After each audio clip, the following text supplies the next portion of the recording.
In this video, I want to talk about how I balance my fitness while working 88 hours a week.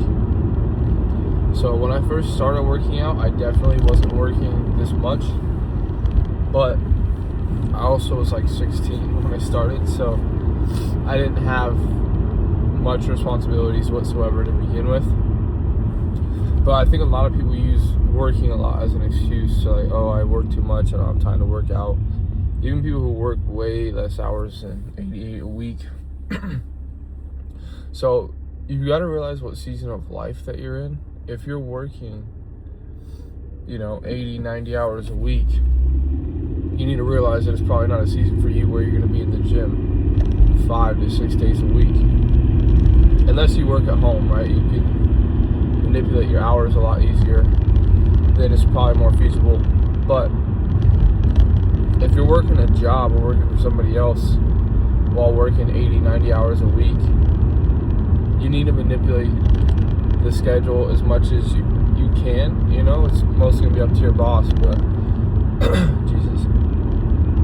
But you need to find those times, whether it's you have a night off or you have a day off. Some people take days off. I would really recommend 2 to 3 workouts a week for about an hour to an hour and a half long. And you want to hit at least every body part one time a week, but ideally twice a week. So it's going to be some form of like full body hybrid, to where you have a main body part that you target during the workout, but you will also hit the smaller muscle groups twice a week. So an example might be like day 1, you can do a heavy back day, but you also hit chest, arms, and a little bit of legs and shoulders. But then on day 2, you could have a heavy chest day, but then you substitute or you add on a little bit of back and lightly hit legs. You see what I'm saying? So that way every week you're still hitting every body part 2 times a week, but you're not in the gym more than 3 days a week.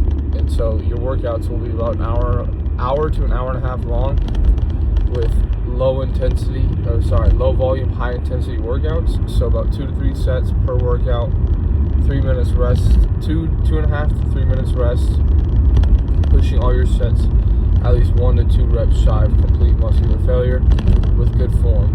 And then you want to be tracking those lifts and making sure you do a double progression model, which means you increase reps first and then the weight.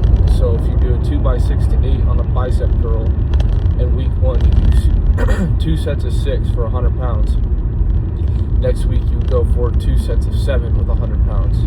And then the following week you do 2 sets of 8 on the bicep curl with 100 pounds. And then the following week, on your 4th week, you would drop it back down to 6 reps, which in this case is the lower rep range of the set. Then you would up it by 5 to 10 pounds, depending on how strong you feel. So you do 105 pounds on the bicep curl for 2 sets of 6. And then you just rinse and repeat until you can no longer make a progression. And then you just switch the exercise. But a lot of people aren't able to make this kind of significant progress because, I always have hiccups, because they don't track their lifts. And because we're going to be working so much and have such a high output in other areas of our life, it's really important that we optimize the time we do spend in the gym. That way we're not just dragging ourselves through workouts. Highly would recommend prioritizing sleep, aiming for at least 7 hours of sleep. I'm a huge hypocrite for suggesting that, but we're not perfect. I try to do my best to never drop below 6, and it happens all the time. So again, you just have to understand what season of life that you're in to prioritize what's most important to you. But I do think that fitness is one of the things that you should never neglect, because if you start losing your health, you can get sick, you can get, more likely to catch diseases and the obvious stuff, right? And obviously right now I'm bulking a little bit, so I'm not as in shape as I usually am. But again, it's a season. I'm bulking for 3 months, and then I'll cut and I'll look all pretty again when I'm leaner. But the point is, you need to hit the gym really hard when you're there because you won't be there as much. So low volume, high intensity absolutely does work, but you have to be high intensity, right? You have to train your sets really, really hard. Otherwise, you're going to have to do a lot more volume to substitute for your lack of real training, your real training intensity. And that's why a lot of people are against, like, oh, 2 sets is nothing. Like, you need to do 4 sets for every body part. That way, you know, you're hitting enough volume to grow. It's like high volume does work, but so does low volume. And high volume works for people who don't train hard.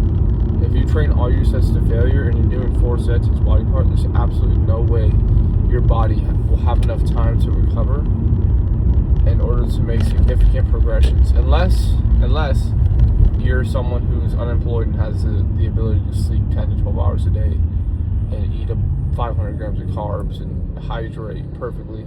In those scenarios where you can optimize everything, you might be able to grow from it. I don't know. So when we're working 80 hours a week, we want to go to the gym at least 2 to 3 times a week.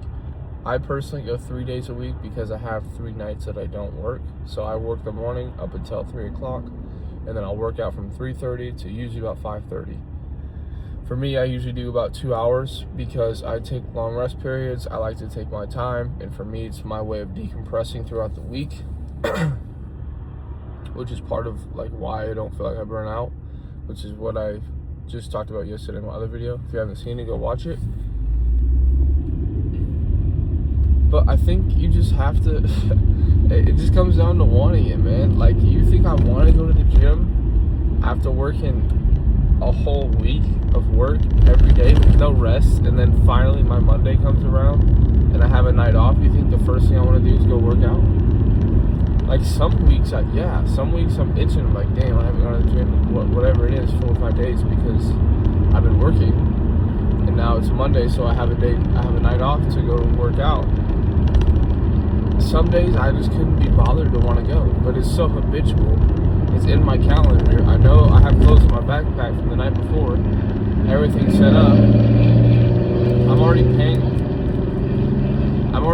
for the membership. You know, I might as well just go. It gets to a point where it's like, it doesn't really matter how you feel. It really doesn't. And I know if I don't go, I'm going to hate myself for the rest of the day. So I might as well just pack it and go to the gym. You know what I mean? You'll never regret going to the gym, but you will almost always regret not going. So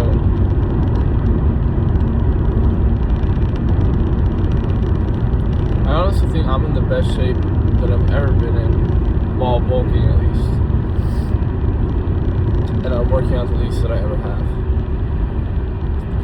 We also do need to realize that I made most of my progress in the first 2 years of lifting, and now I'm more or less making very small gains while working out as much as I do.